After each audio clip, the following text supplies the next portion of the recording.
before we go into this next one, Neil, this is you've got something for us that is strange but true.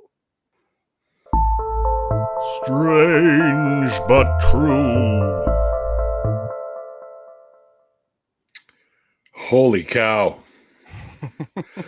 Just want to start off with that because this article, and being raised Jewish in my youth, I remember hearing murmurs about this sort of thing, but only like in passing, and I don't really think any of the folks that I knew back in the day really thought much of it. But there were some Christian ranchers that raised up, what was it, 5 of them, 5 red heifers. That were 5 red heifers that were bred by a Christian rancher in the U.S. Landed in Israel on Thursday because they needed it for, I guess, some sort of sacrifice. At least that's what I remember them talking about back in my day too. It's the redemption is now possible. The Jews believe that the ashes of the red heifers are needed for purification, which strikes me as odd that they got them from Christian ranchers, because wasn't Jesus supposed to be that whole salvation thing? So what do we need to slaughter 5 cows for purification? I don't understand that. But anyway, they believe that the presence of these heifers is the signal, is like the signal that the third temple will be built, or get this, fall from the sky. It's like just drop a big temple down there, the land somewhere there in Jerusalem. It's lunacy, in my opinion. I think so,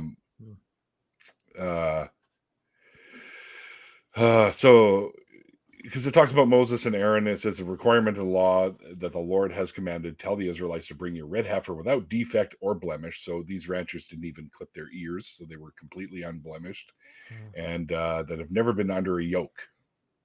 And give it to Eleazar the priest, and be taken out and slaughtered in his presence. And then all the fun stuff would happen, and the temple would return, or be rebuilt, or fall from the sky, or whatever the hell they're talking about there. It's madness. It's just utter madness. Oh, by the way, we were supposed to have the rapture too a few days ago, but that.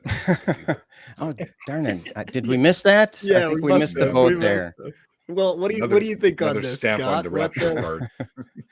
Well, first of all, I was reading about red heifers, and it sounded like some kind of bizarro supervillain or something like that. Return of the red heifer, or Revenge of the Red Heifer. That's going to be the next one. Mark my words.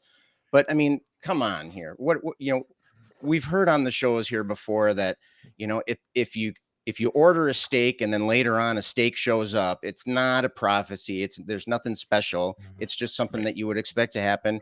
And that's literally what's happening here, right? We had the author of the book of Numbers ordered the steak, right? And now this Christian organization called B'nai Israel, which means like to build or to construct Israel, reconstruction of Israel. Build. Yeah, they're the waiters bringing the steak in. I mean, there's really nothing to see here. It's just move along. It's I don't know. It's interesting that this kind of thing is so many people are so obsessed about this. It's a thing. It was a news story. We sent cows over to Israel. That was the story, and I just don't get it. I did find that the Fox News style reporting in the article was kind of humorous. About halfway through, they were like, does the arrival of the heifers in Israel set in motion the coming of the Messiah or the return of Jesus, as Christians believe? Do you mind Tune if in I next time to find out? Do you mind if I try to answer that, Scott? I think I might be able to. Let me just check my notes here real quick. No, it does not. No, it doesn't. No.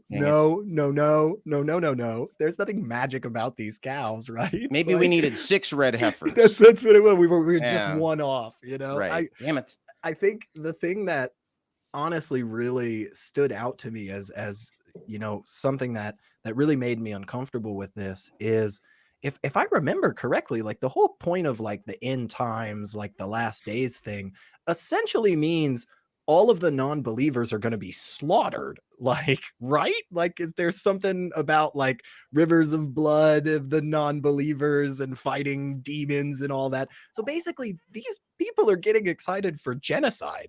That's what they're excited for. If this is what they want, they're excited that the rest of the world around them will be killed by God and his righteousness, I guess, which is Christian really love. yeah, that's really frustrating. Like that's a real shitty thing to be wanting, I guess. What do you think on this, Kelley? Are we off base? Are these cows telling us that the end time is near, or what? No, I had the same idea that these good Christian people wanted to see all these other people suffer and be tortured, right? And I just don't get it. I did look it up, and it turns out that a red heifer is actually born in Israel every few years. That sending 5 over there was really nothing. It was just pretty much an empty statement because they're actually born there all the time. So I'm wondering if there's some Christian rancher in Texas somewhere going, I'm going to send these cows over to Israel and I'm going to get a free trip right into heaven, and I don't think that's going to work the way he wants it to, or that he's expecting it to. And then I was reading, it's like they're trying to hurry. I was reading the Bible passage that these, right. That's what they're trying to do. They're trying to hurry it up. But I was reading the Bible passage that they're using, and it's tell the Israelites to bring you a red heifer without defect or blemish, and that has never been under a yoke. Give it to Eleazar the priest. Now, is that a particular priest named Eleazar? Is it any priest named Eleazar? What's going on there? And that one really got me to wondering. And is some Texas rancher now going to start raising priests named Eleazar to send over there too? That seems kind of cheap, right? If you raise the cows and you raise the priests, that's a little unfair, right? Somebody's carrying most of the weight here, I think. I don't think Eleazar's still alive, so we're safe there. Okay. Well, that's good. I was surprised by that too, honestly. I was, when I first started reading this, I was like, wait a second, I know they have cows in Israel. Like, I know that's not just like a Texas thing. But I worked with Scott, them. I lived there. Yeah. See, so I mean, what is this for other than just like a big show? I guess I'm not sure. But Scott, any other thoughts on this? Yeah, you were saying before about, these people are trying to bring the end times, right? They're trying, it's like they're trying to grease the wheels or try to hurry things up. And I wonder if, it doesn't seem like it would be that way. Is it? So did like the author of Numbers say, here's a recipe, here's how you bring about the end times, just do these things and then magic will happen. It kind of reminds me of, how they have to say Beetlejuice 3 times, right? And, I've heard somewhere that's what you have to do. You have to say Beetlejuice 3 times. And I don't know if they said Beetlejuice. What did I just bring about the end times? Oh gosh. Shit. Dang it. Oh, well. Well, Kelley, one less red heifer to worry about, I guess. before the end times take us over from Scott's mistake or these heifers, what any other thoughts you have on this article? Is the end times near? Just a couple of things. I'm a Discordian. I don't know if anybody knows what that is. It's sort of one of those joke anti-religions like the flying spaghetti monster. It's been around since the late 50s, but the end times is a kind of a big joke among Discordians too. So when I read this, all I kept thinking was, yes, let's amenitize the Escatan, hail Eris, all hail Discordia. So, but like I say, it's kind of a whole joke thing. And it was not only that, but all the while I was reading it, all I could think of was that one South Park episode about the red heifer too. So I actually really enjoyed this story because all I did was laugh through it all. So Me too. Well, that's my last thoughts. This is one of the funniest things we've covered in a long time to me. Yeah, I agree. Well, wrap us up, Neil. You brought us in. Take us out.